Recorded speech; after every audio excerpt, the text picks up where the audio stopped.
Hi everyone! So today we are going to make a fruit salad.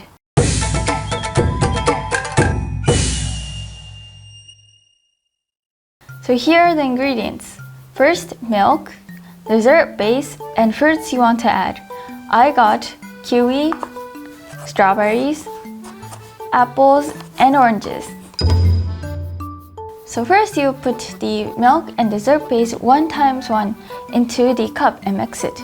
I am going to put 50 milliliters each into this cup. So now let's add the milk into the bowl. Next we'll add 50 milliliters of this dessert base into this cup and then put it in the bowl.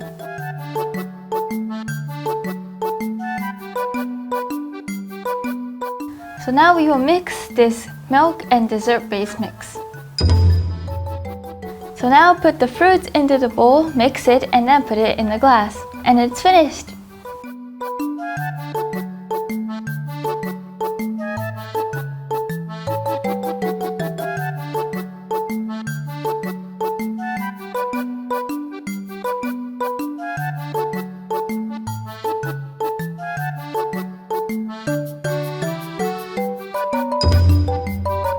So now we will put the finished fruit salad into the cup.